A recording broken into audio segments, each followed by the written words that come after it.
I welcome you to our program entitled Theosophy Philosophy. This is the first supplemental lecture to Lecture 4. I am your host, Bishop Dr. Derek A. Reeves. Today, our first lecture is going to be Scholasticism. And so the question is, what is the definition of scholasticism? It's very important for us to come to a realization that, number one, when we speak of scholasticism, scholasticism is generally a method of critical thought that dominated the teaching of the European universities from the 11th to the 15th century. Its primary goal was to harmonize the philosophy of the ancient classic thinkers, particularly Aristotle, with the Christian theology of the church. In short, it is defined as a method of rigorous dialectical reasoning, and its aim is reconciling the faith and reason. Its most famous figure is Thomas Aquinas. So, what is the origin of scholasticism? That's an excellent question to consider because when we think about scholasticism, the movement has its roots in Carolingian Renaissance from the 8th to the 9th century, when Charlemagne established a school at every abbey. And so it appears that scholasticism started first, or the revival of it started with monasteries, with religious organizations. The religious organizations, specifically the monks, were in charge of keeping information and cloistering themselves, separating themselves from all of the public and giving themselves over to prayer, fasting, and to knowledge. And so it's very interesting when these schools began to be opened at monasteries. It caused scholars to come from places like England and Ireland. These schools were the schools from which the term scholasticism, literally meaning that which pertains to a school, is derived. However, scholasticism truly took shape and dominated from the 11th century onward, accelerating dramatically in the 13th century with two key developments. There was the rise of universities, which were institutions like the University of Paris, and it became a center of learning. And then there was the reintroduction of Aristotle. A large body of the works of Aristotle, which had been lost to the West, was rediscovered and translated, often from the efforts of scholars in the Islamic Golden Age. The core purpose of the movement was to use logic, dialectical reasoning according to Aristotelian methods, to organize, to clarify, and reconcile Christian theology. Again, remember at one time the scripture was the foundation of all truth, and so everything was weighed against the scripture. The problem came in when individuals who did not necessarily favor the scriptures began to look at the, we could say, ontological reality from a strictly scientia point of view. And what I mean by that, the point of view was specifically viewed from a natural, existent standpoint. In other words, what was the universe? What was it made of? How did it function? And so the care shifted from who caused it to be to how is it functioning and what exactly is it?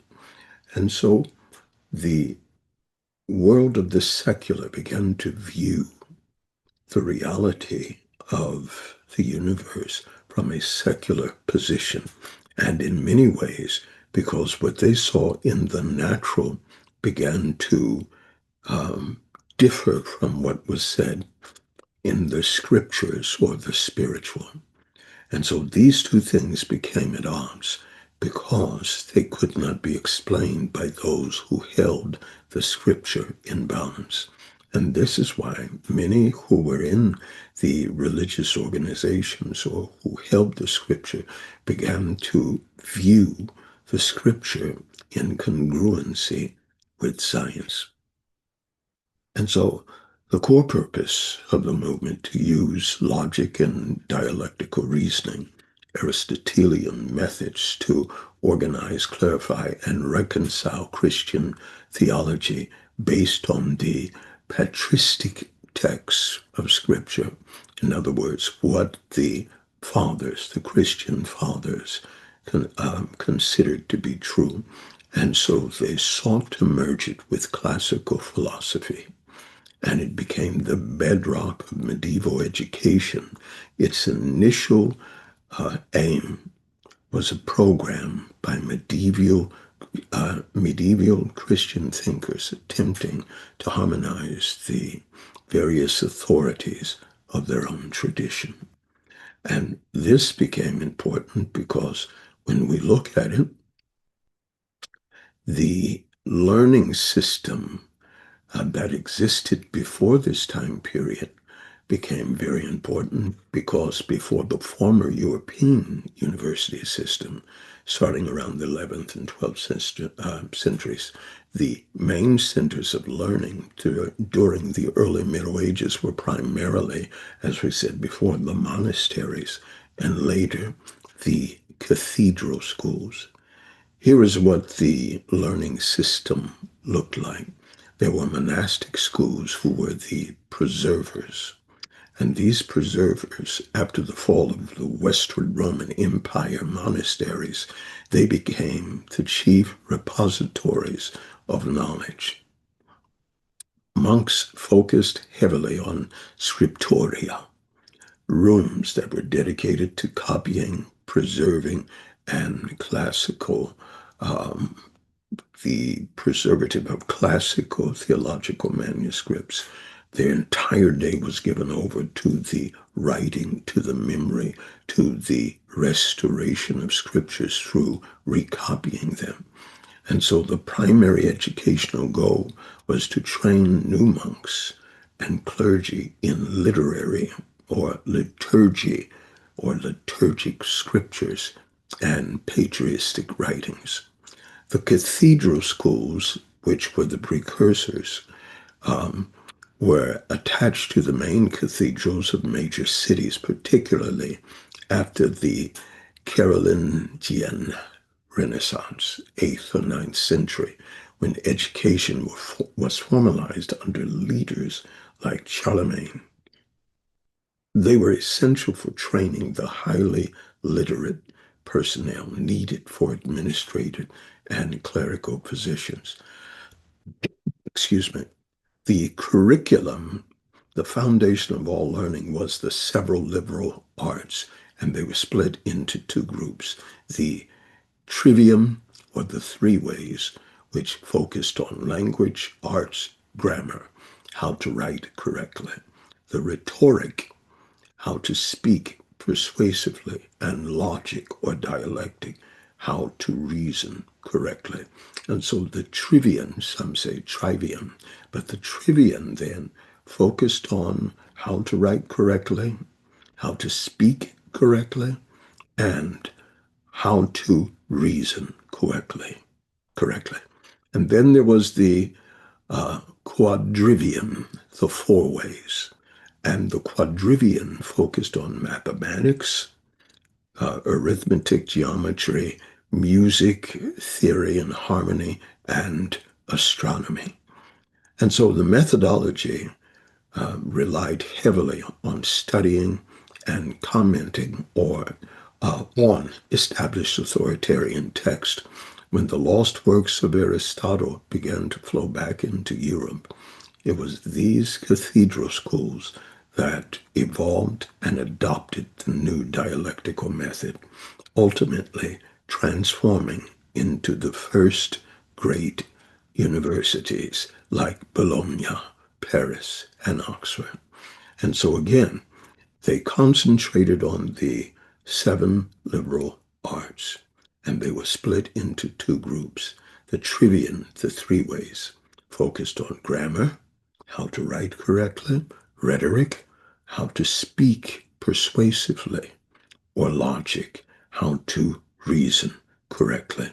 The second division, the quadrivium, or the 4 ways, focused on mathematics, arithmetic, geometry, and music, the theory and harmony, and then astronomy. And so when we speak of these things, mathematics and arithmetic, they were considered to be a little different because mathematics were divided into 2 portions, the arithmetic or the arithmetic, then the geometry.